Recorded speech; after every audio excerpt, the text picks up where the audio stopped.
Rótulo vende, mas rótulo também empaca o vinho na prateleira. Então tem os dois lados. Se o rótulo for feio e ruim, o vinho fica empacado e é mais difícil de trabalhar. Isso é fato. Você começa a navegar agora pelo Ondas Impressas, o seu podcast quinzenal sobre o universo da impressão.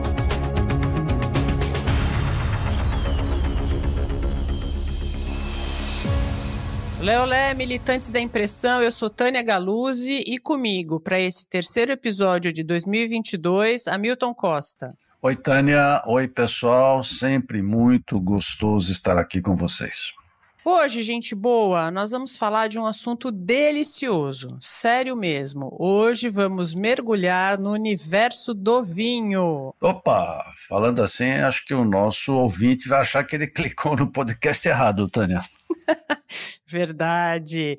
Mas é que a gente vai mesmo cair nesse mundo maravilhoso. Só que, obviamente, olhando do ponto de vista do gráfico. Isso significa que vamos falar também dos rótulos, das embalagens.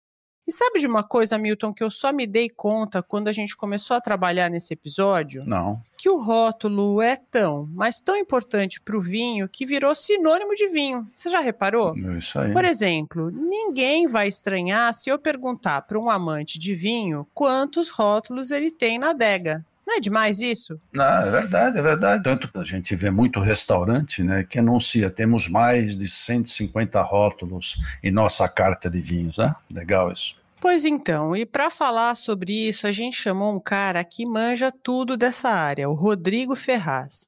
O Rodrigo é sommelier e comanda o maior canal de vinhos da América Latina no YouTube, o Vinhos de Bicicleta. Pois é, nesse nosso bate-papo, o Rodrigo fala também do envolvimento do brasileiro com o vinho, especialmente nessa época durante a pandemia. Interessante isso, nós somos na contramão do mundo, veja só. O consumo de vinho no Brasil aumentou 30% em 2020. O consumo per capita subiu de 2,13 litros em 2019 para 2,78 litros em 2020. Entre junho de 2019 e junho de 2020, o brasileiro consumiu 501 milhões de litros contra 383 milhões dos anos anteriores. Acho que a gente contribui um pouquinho nisso, né? Um pouquinho só. Né? Enfim, esses são dados da plataforma Cupom Válido, que levantou informações da Euromonitor, da Nielsen e de outras fontes. E o melhor aqui para nós é que o brasileiro passou a valorizar mais o vinho produzido aqui. Primeiro, acho que esse crescimento foi gerado pela melhoria da qualidade do vinho nacional, que isso é notório, e também, por outro lado, pelo aumento do preço do vinho internacional em função do dólar, né, entre outros fatores, sem dúvida. Gente, a conversa com o Rodrigo foi tão boa que eu, que tenho a fama de ter a tesoura afiadíssima... Conheço bem. Pois é, gente, mas eu não consegui cortar nada. Então a gente teve que enxugar por aqui na abertura, e a gente não vai ter o impressão final. Mas teremos sim beijos e abraços para vocês, queridos e queridas ouvintes e seguidores que interagiram com a gente pelas redes sociais e por e-mail. Então vamos lá. Beijos para o Márcio Sander, para o Davi Domingues, para o Sérgio Vieira Júnior e para o Antônio Carboni. Abraço e beijo também para Emily Severo, para o Everton Stankiewicz, para a Lúcia Vasconcelos e para o Edson Carafini. Beijão também para o Thiago Pereira, para o Robson Oliveira e para o Ferreira Neto. Gente, a minha ideia era falar a empresa, a atividade, a cidade de todos vocês, mas não dá tempo, meu povo. Muito obrigada pelas mensagens, pelos compartilhamentos, pelo incentivo. Isso é fundamental para o Ondas Impressas. Valeu mesmo! Só mais um recadinho antes da gente ouvir o Rodrigo Ferraz do Vinhos de Bicicleta. Dia 7 de abril, quinta-feira, faremos uma live no Instagram, direto da Expo Print. Põe aí na agenda, ouça a gente. Mas antes, a mensagem do nosso patrocinador. Somos todos militantes da impressão. A Neoband se juntou ao Ondas Impressas em um movimento para aqueles que se interessam por informação de qualidade sobre o mercado da indústria gráfica. Reconhecemos a importância de fortalecer o segmento e queremos contribuir para isso no meio digital. Vivemos diariamente este universo e estamos orgulhosos por fazer parte disso. Siga a gente nas redes sociais e acesse o site neoband.com.br. Neoband, para ideias de todos os tamanhos. E agora vamos ouvir o Rodrigo. Rodrigo, que bom ter você aqui no Ondas Impressas. Obrigada por você ter aceitado o nosso convite. Tudo bem com você? Tudo certíssimo, muito obrigado. Eu que agradeço o convite, estou feliz de estar aqui. Vamos bater um papo gostoso aí sobre vinhos e rótulos. Bora. Cara, um prazer vê-lo. O que você já me ensinou de coisas, você não faz ideia. Olha que eu sou um bebedor de vinho faz tempo, entendeu? Mas aprendi muito com você. Então quem te ensinou foi o vinho, eu só colaborei. Não, o jeito de você explicar, colocar as coisas é muito legal. Valeu, muito obrigado. Sem frescura, didático, vai direto ao ponto, isso é muito, muito bacana. Você sabe que isso daí, esse lance de vinho com frescura era um negócio muito brasileiro, né? É tipo, lá na Europa, vinho é considerado alimento, já está no dia a dia dos caras há tanto tempo. Do nosso ladinho aqui, Argentina e Uruguai, também é algo muito mais comum, mas do dia a dia. Aqui no Brasil a gente teve esse probleminha aí, que agora a gente está lutando para vencer, né, a barreira. Esse problema nosso de elite, né? Porque quem bebia era mais... Mas conta pra gente, Rodrigo, a gente já falou um pouco no começo do episódio sobre você, sobre o vinho de bicicleta, mas conta um pouco para quem está nos ouvindo, como é que você entrou para esse mundo do vinho? Eu sei que foi a partir de uma viagem que você fez à Argentina, que você foi visitar vinícolas e deu uns passeios de bicicleta, mas você já era sommelier nessa época. Conta pra gente como é que o vinho te conquistou. Então, na verdade, eu comecei a beber vinho quando eu entrei na faculdade. Eu tinha lá 18 anos, era novinho, eu fiz publicidade na ESPM em São Paulo, e eu sempre gostei de cozinhar, na verdade. Eu não entrei no vinho, assim, querendo saber sobre vinho especificamente. Eu entrei por causa da gastronomia, assim, porque para mim cozinhar sempre foi um prazer. E aí eu cansei de harmonizar as comidas que eu fazia com cerveja barata. A gente queria apimentar um pouquinho ali, né? Incrementar um pouquinho as harmonizações. E aí eu ia no supermercado e basicamente escolhia o rótulo mais bonito que eu podia pagar, sabe? Foi assim que começou a história, que eu acho que é de muita gente, deve começar... Olha, deixa! Olha, deixa. E é verdade, né? Você quer colocar um rótulo bonito lá, ainda mais quando você não sabe nada, quer colocar um rótulo bonito na mesa para acompanhar o prato. E o vinho acabou virando um hobby, assim, por uma questão de gosto pessoal. Aí eu me identifiquei com o estilo da bebida e tal, e eu acho que o vinho é um parceirão aí, até durante a pandemia foi um parceirão para muita gente, né? Estava isolado em casa aí e tal, e o vinho acaba sendo uma bebida mais honesta ali, para você tomar devagar, apreciar. Não é para se embebedar, né? Mas na maioria das vezes é para você apreciar ali, para você curtir um vinho na paz ali. Eu acho que é uma bebida que incentiva muito a conversa, né? É sempre gostoso tomar com os amigos e tal, ou em casal. Eu comecei a estudar mais sobre o assunto depois que eu me formei, que eu comecei a ter mais tempo para conhecer um pouco mais das uvas, até buscando alguns cursos. Eu não busquei, você me perguntou, Tânia, eu não busquei o curso especificamente de sommelier de cara, porque ele já é um curso mais denso, mais complexo, e é muito para quem trabalha na área, né? Para quem quer ser sommelier em restaurante e tal. Eu acho que é um curso mais completão, principalmente se você fizer nas instituições mais respeitados aí do país, é algo que você tem que se dedicar, de fato, para concluir. Eu fazia alguns cursos mais básicos na ABS, que é a Associação Brasileira de Sommeliers, que hoje é a própria Vinhos de Bicicleta. A gente tem uma plataforma de curso online de vinho que tem muita gente de fora do Brasil que compra nossos cursos. A gente já vendeu para o Japão, para a Dinamarca, para Portugal. É brasileiro que está lá e compra nosso curso.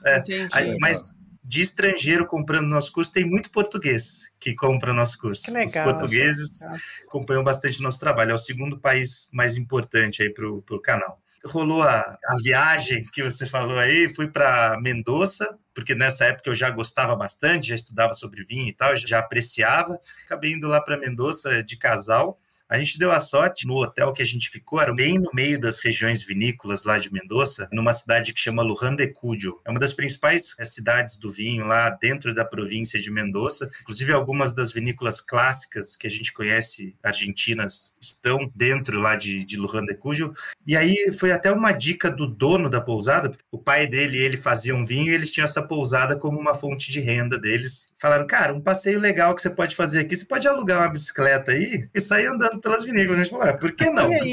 Vamos lá. Foi lá a ideia, não foi nada programado do Brasil. A gente queria conhecer as pequenininhas, as artesanais, que só tem lá, né? Os vinhos que não vinham para o Brasil. é plano, então para bicicleta é super tranquilo. Ainda mais a região de Lujan, né? É bem plana. E aí você vai curtindo, porque não tem muito carro, é uma zona muito rural. E aí você voltou para cá apaixonado, então? Apaixonadaço, né? Aí eu falei, e foi isso que me inspirou. Eu era publicitário em São Paulo, trabalhava em agência mesmo.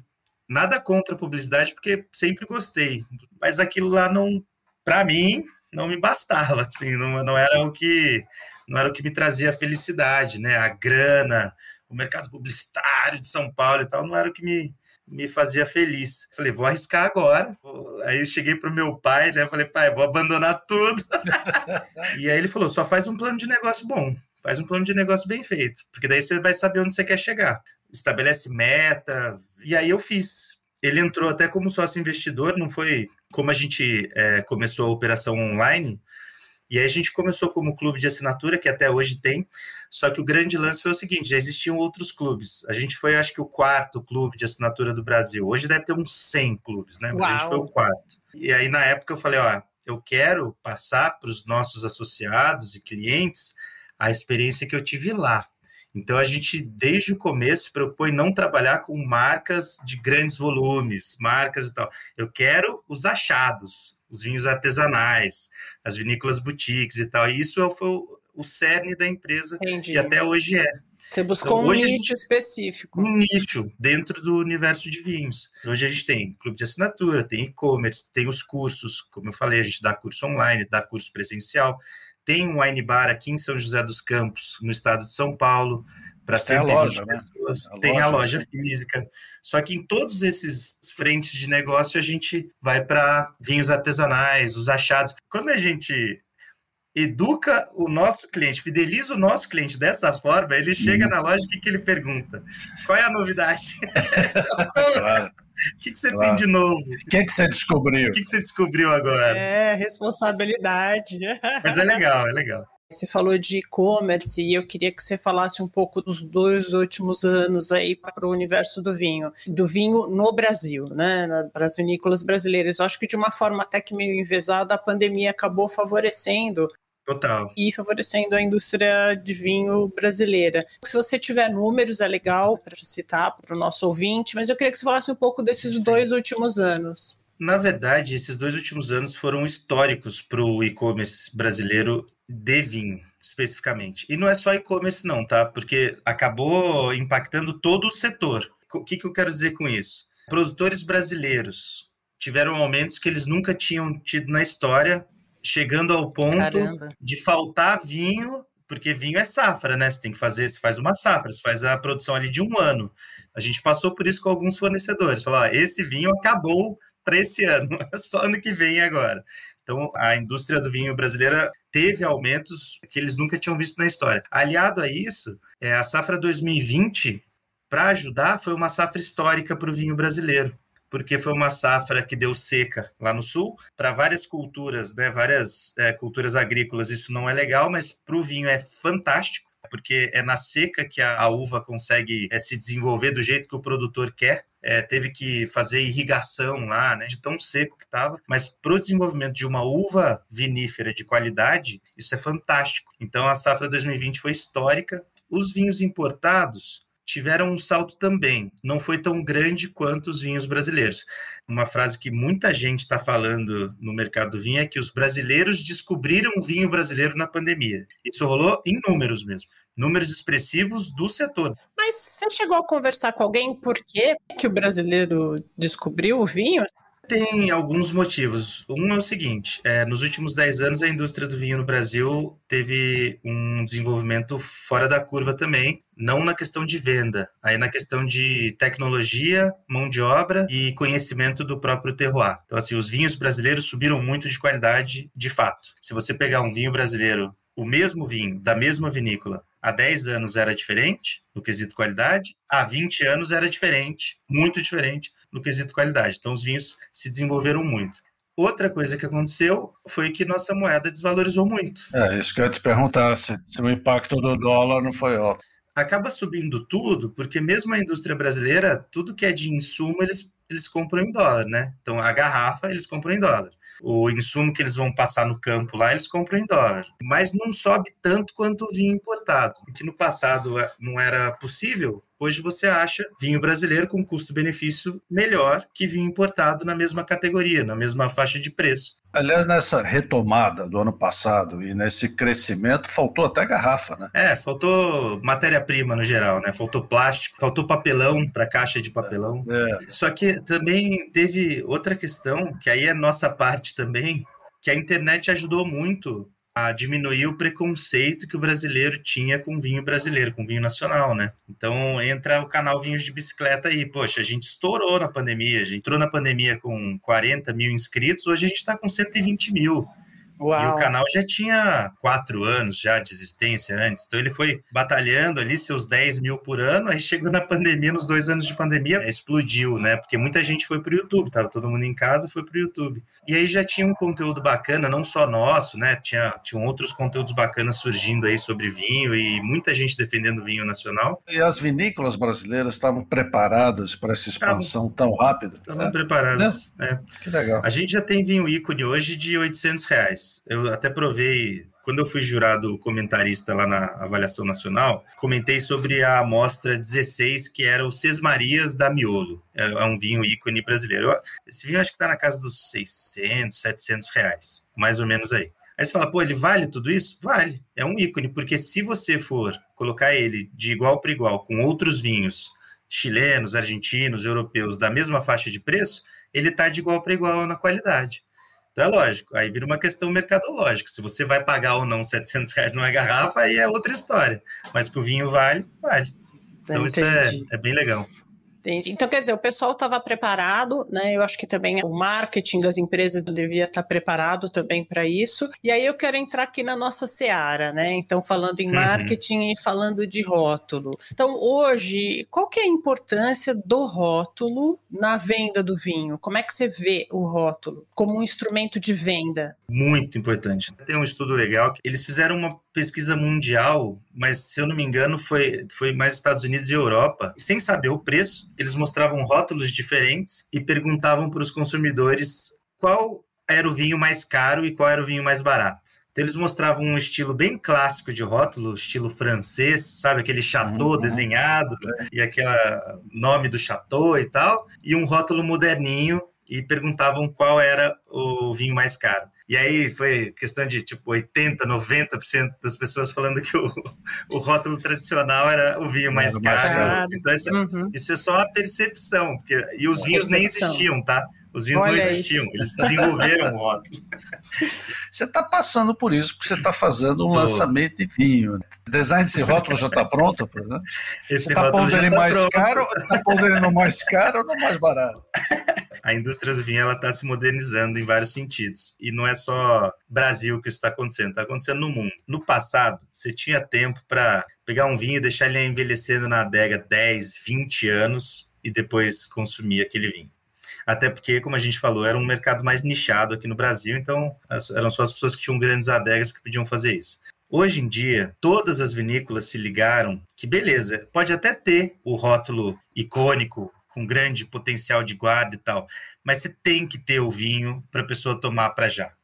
E as vendas comprovam isso. As pessoas querem vinhos mais prontos para você consumir já, para você não ter que esperar uma ocasião mais formal, para você poder abrir, receber amigos em casa, não estava esperando, vai lá e abre.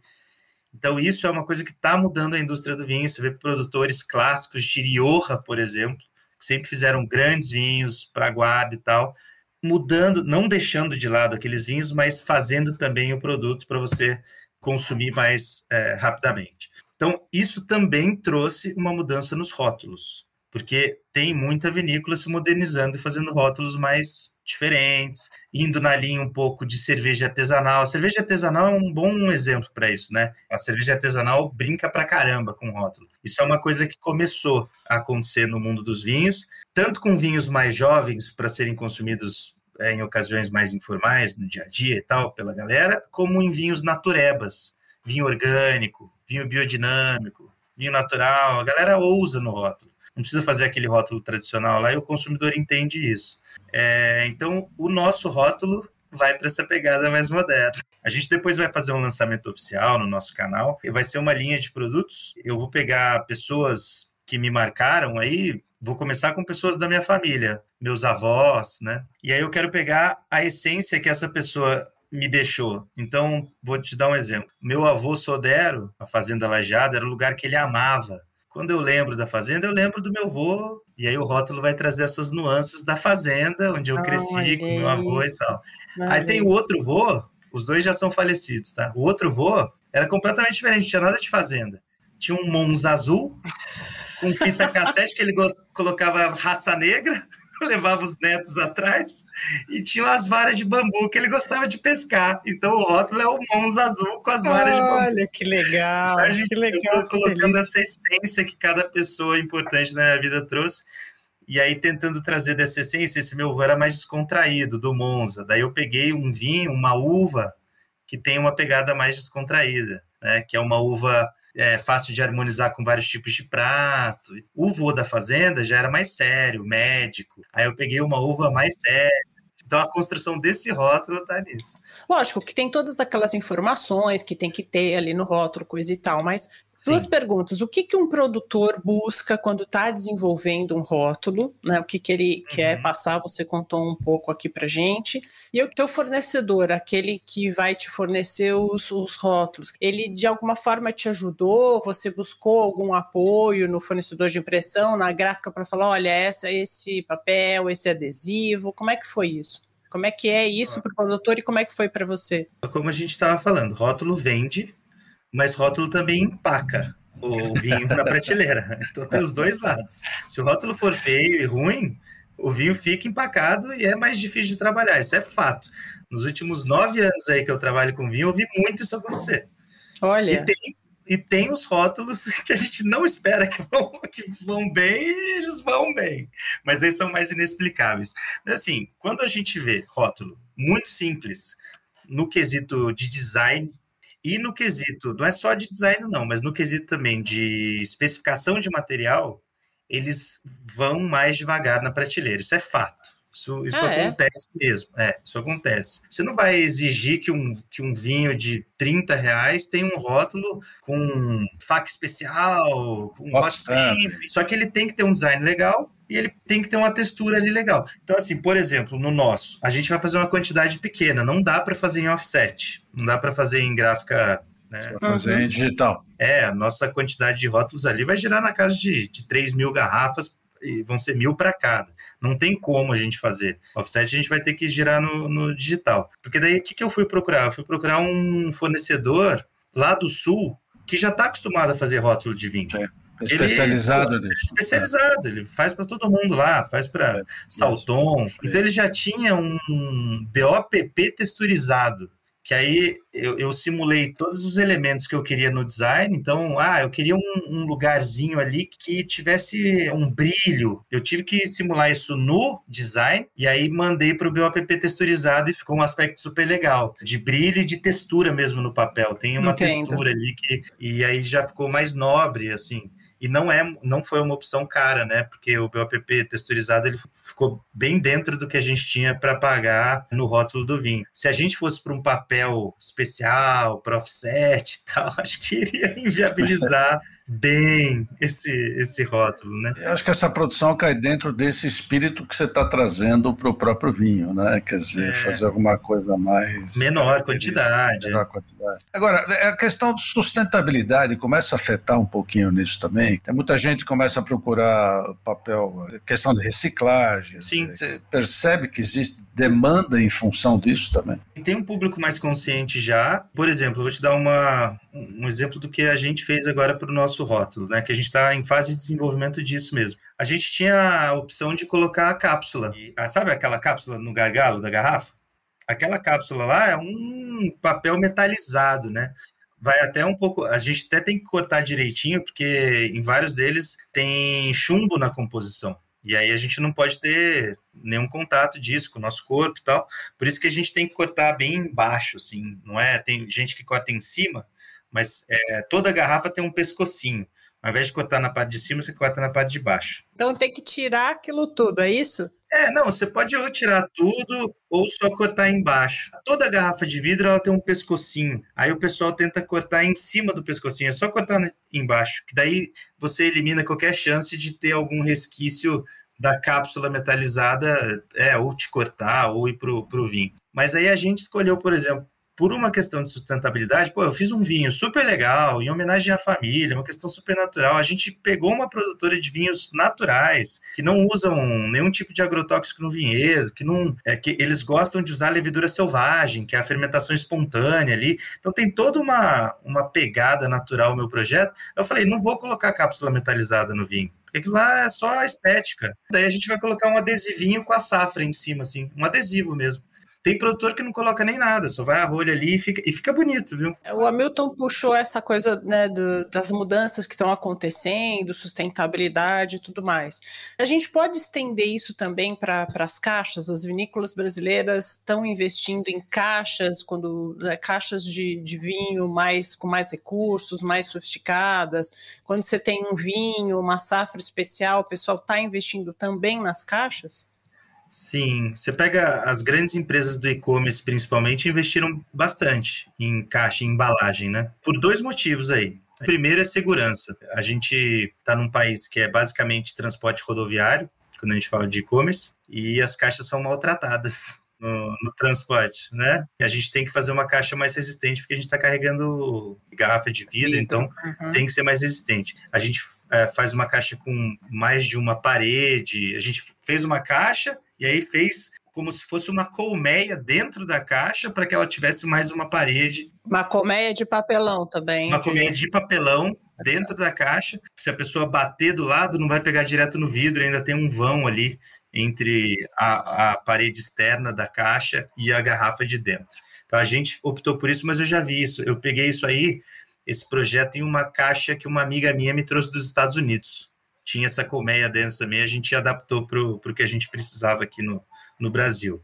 Tem gente que faz com parede dupla, né? O craft com parede dupla, que ele já é mais resistente. A gente também embala com plástico bolha daquele grandão dentro, então é para resistir mesmo. Mesmo assim, tem uns que ainda conseguem quebrar, mas é difícil, é mais difícil quebrar. Então, eu acho que todo mundo que está no e-commerce tem que investir nisso e tem investido.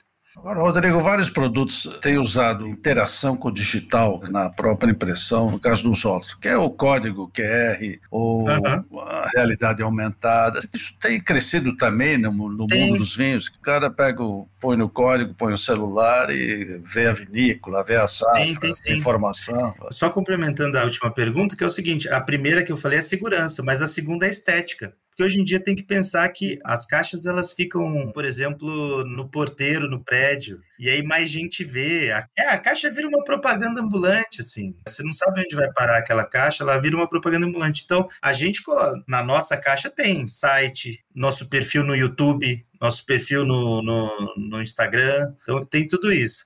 De QR Code em caixa, em embalagem eu não vi ainda, mas em garrafa tem muito, no rótulo. Isso. A gente já fez um rótulo no passado, que esse não é o primeiro que a gente está desenvolvendo. A gente já fez alguns ao longo dos 9 anos. A gente já fez um que tinha um QR Code que levava para o site da vinícola que produziu. Tem uns que são muito legais, que são de fora, são estrangeiros, que você aponta o seu celular para o rótulo e ele ganha vida. Esse era demais. Realidade aumentada. Realidade aumentada. Era uma aranha no rótulo e a aranha faz alguma coisa no celular e tal. Isso aí eu já vi também. Isso, sem dúvida nenhuma, aumenta a venda daquele produto. Eu só não sei, que aí a gente não tem o dado para isso, se esse investimento, beleza, ele vai aumentar a primeira venda daquele vinho, mas a recompra daquele produto, na minha opinião, vai depender mais da qualidade do produto do que do rótulo, né? A pessoa pode até comprar ali, até porque ele pode esvaziar a garrafa e continuar brincando com o rótulo da garrafa vazia. Entendi. Agora, nesse teu processo de criação e design, eu tinha te perguntado, quando você contatou o fornecedor ou escolheu o fornecedor de impressão, vocês chegaram a conversar sobre que papel, como usar, o que usar? Foi uma coisa amigável? Eu cheguei para o meu designer, ele é o designer que já trabalhou com a gente há muito tempo, ele fez minha marca, fez nossa identidade visual toda, fez nosso manual de marca, e ele que desenvolveu esses rótulos, esses que a gente está criando agora. Eu dei liberdade total para ele. Falei, Gabriel, você pode fazer o que você quiser aí, Depois a gente vai descobrir se tudo que você pensou vai ser possível na gráfica. Só que eu já avisei ele com antecedência que seria uma quantidade menor. Então, ele já sabia que não dava para fazer... grandes tiragens. Não ia ter especificação de offset, exato. Ele fez um círculo bem bonitão, assim, dourado, que ele imaginou ali o hot stamping. E eu também falei, beleza, hot stamping a gente já fez rótulo com hot stamping, dá para fazer eu acho que gráfica digital, algumas já fazem, né? Mas a gráfica digital já faz hot stamping, então ele fez. Só que ele fez o desenho do Monza, por exemplo, invadindo a bola. E aí, quando a gente bateu lá na gráfica, eles falaram, olha, isso aí não vai dar. A gente vai ter que recortar o Monza no hot stamping e não vai ficar bom, porque era todo um desenho cheio de detalhe, então ia apagar alguns detalhes. E aí, o Gabriel, ele falou, pô, eu imaginei isso, cara. Que frustração. Fazer agora. Então, aí o produtor da gráfica que falou, olha, tem essa possibilidade aqui, a gente faz no BOPP, você faz o que você quiser no design, porque daí não vai um sobrepor o outro. Mas aí você simula lá no design o brilho que você quer e a gente coloca uma laminação com o brilho aí que você quer. Então, foi um trabalho em conjunto mesmo, assim, do designer e do produtor da gráfica. Delícia. Foi legal. Rolou bem. Rodrigo, estamos nos encaminhando aqui para o final. Eu ia ficar aqui conversando com você séculos. Faltou só a taça de vinho, né? Eu tinha que ter mandado para vocês uma garrafa. Que falta de ideia, Rodrigo. Mas eu quero fazer mais uma pergunta e o Hamilton acho que também vai querer fazer mais uma. Mas vamos lá ajudar aqui os nossos ouvintes que também gostam de vinho como a gente. Então, eu não sou uma profissional, eu gosto de vinho, mas não entendo, né, profundamente. O que eu tenho que prestar atenção num vinho? Quer dizer, eu estou lá no supermercado na sexta-noite, vou comprar um vinho legal, e o que o vinho pode me informar, além daquilo que está ali escritinho? Como eu posso ver um rótulo de vinho de forma profissional, não sendo um profissional? Me diga. Tá bom, dá para fazer. A gente dá muito isso em curso, assim, como você lê um rótulo sem nunca ter bebido o que está ali dentro. Primeira coisa, é o que você está buscando, né? Faixa de preço é interessante. Se você for para regiões muito clássicas do vinho, famosas, você tende a pagar mais caro porque elas já estão consolidadas. Vou dar um exemplo aqui. Se você for pegar um vinho do Piemonte, lá na Itália, você vai acabar pagando mais alto e não necessariamente você vai gostar mais daquele vinho, porque isso depende do teu paladar. Aí tem outra questão, que é muito importante. Clima. De onde vem aquele produto? Ele vem de uma região de clima quente ou de clima frio? Se ele vem de uma região de clima quente, como um Malbec de Mendoza, você pode esperar que ele vai ter mais tanino, porque a uva em climas mais quentes, ela amadurece mais, então ela tem essa concentração tânica aí mais elevada. Esse vinho vai ter, teoricamente, porque sempre tem exceção, mas teoricamente uma acidez menor, porque regiões mais quentes fazem vinhos mais encorpados, mais frutados, com mais tanino e acidez menor. Então eu tenho que procurar no rótulo, eu tenho que olhar a região, é isso? Isso ajuda muito. Ah, entendi. Vinho do estado de São Paulo e Minas Gerais, região quente, que a gente já produz aqui, Vale Central no Chile, quente, Califórnia nos Estados Unidos, quente, sul da Austrália, quente, África do Sul é quente, centro da Espanha, então tem várias regiões no mundo de clima quente. Aí o contrário disso, uma região de clima frio, vai ter menos estrutura, porque essa uva vai amadurecer menos, vai demorar mais para amadurecer, tem menos insolação pegando nela. Então ela vai ter uma estrutura menor, menos corpo, menor concentração de tanino, vai ser um tanino um pouco mais adstringente ali no paladar. A adstringência é tipo banana verde, faz secar o nosso paladar. E vai ter mais acidez. Então, esses vinhos de clima frio, você pega vinho lá do Piemonte, como eu falei, que é norte da Itália, do Vêneto, do norte da França, do Oregon nos Estados Unidos. Sul do Brasil, Serra Gaúcha? Serra Gaúcha, pega do Uruguai, pega da Patagônia na Argentina, são regiões mais frias, mais frescas. Então o vinho vai ter maior acidez e menor corpo, e ele vai trazer uns aromas que não lembram só a fruta, vão ser mais rústicos, lembrando um pouco de couro, de tabaco. São aromas que vão mais para toques de rusticidade. Então isso aí já te diz, sem você ter bebido o vinho. Então você viu lá a região, e a acidez é muito bom, viu? Isso é um mito aí que vinho ácido não presta. Na verdade, um vinho... vinho sem acidez é um vinho morto, é um vinho sem frescor. A acidez é como se fosse a veia do vinho, que a acidez é o que traz a vida para o vinho. Então é o que traz frescor para o nosso paladar e faz nossa boca salivar. Então pensa que você vai comer um queijo bem gorduroso, uma macarronada com queijo bem gordurosa, você vai precisar dessa salivação para limpar aquela gordura que grudou na tua boca. Se você tomar um vinho com pouca acidez, vai ficar mais enjoativo, porque a acidez não vai ajudar a limpar o teu paladar. Então tem todas essas questões aí de harmonização. Então essa da região acho que seria o principal, e aí daí vai de acordo com a uva. E as uvas trazem tipicidade para o vinho, né? A Cabernet Sauvignon traz toque de pirazina. Pirazina é uma substância que tem na casca da Cabernet Sauvignon e tem na casca do pimentão. Então, vários vinhos que tem Cabernet Sauvignon vão ter esses aromas e sabores mais vegetais que lembram o pimentão. A Malbec, como eu falei, ela tem uma tipicidade de geralmente apresentar geleia de fruta vermelha. Garnacha, que é uma uva que eu adoro, espanhola, ela geralmente traz tipicidade de especiaria doce, tipo canela, anis estrelado. A Syrah vai para uma linha de especiaria picante, que é pimenta preta. Então, cada uva tem sua tipicidade aromática, de sabores, que não é que o produtor adiciona essas coisas que eu falei, é que a uva traz isso consigo. Os alunos falam, pô, mas eu não consigo sentir isso aí que você está falando. Você treina seu nariz? Vai treinar, cara. Cheira as coisas. Vai numa feira, cheira, vai no supermercado, cheira as coisas. E bebe mais vinho para você sentir a diferença. Bebe mais vinho. Não, a gente é muito preguiçoso hoje em dia, né? A gente vai no supermercado, como que compra comida? Vai lá, vê se está dentro da validade e compra, né? Não tá nem aí. Aí tá estressado, faz a comida, come correndo e depois quer ter referência aromática, não dá. Tem que treinar. Vamos olhar melhor os rótulos dos vinhos, tá certo? Antes de comprar. Para a gente fechar aqui e te aproveitando bastante, a gente não poder deixar de pedir para você algumas indicações. Fala de 2 ou 3 bons vinhos nacionais até R$100 que vale a pena para nós e para nossos ouvintes poderem experimentar. Legal. E até como a gente tem ouvinte aí espalhado pelo Brasil todo, eu não vou focar em rótulo específico, porque daí é mais fácil de achar. Vou dar exemplos aqui. Serra Gaúcha, que você falou lá, Vale dos Vinhedos, Bento Gonçalves. Tem muito produtor bacana fazendo vinho de custo-benefício legal lá, que você vai achar entre R$50 e R$70, vinho bacana. A uva principal dessa região é a Merlot, é a que eu indico. Tem outros vinhos que a gente chama de terroir de inverno, que é a região sudeste do país. Tem em Goiás também, começaram a brotar umas vinícolas aqui.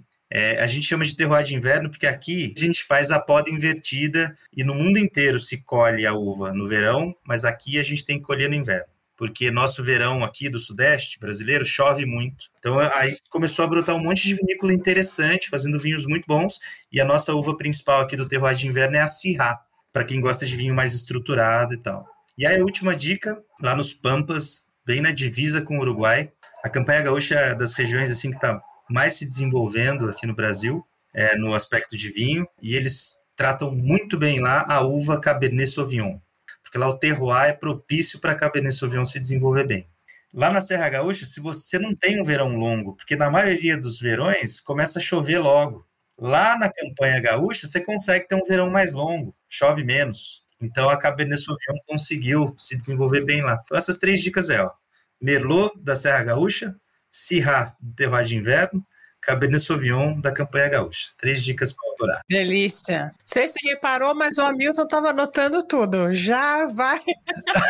É isso aí. Já vai comprar, eu também aqui. Rodrigo, foi muito, muito, muito bom ter você aqui. Uma delícia de papo. Obrigado, eu que agradeço. Que os nossos ouvintes também vão adorar Gostei demais. esse papo aí com você. Super obrigado. Legal, Rodrigo, foi muito bom. Obrigado a você, gente. Até a próxima, então. Obrigadão. Valeu, cara. Um grande abraço. Viu? E continue assim, dando mais dicas, por favor. Pode deixar, essa é a ideia.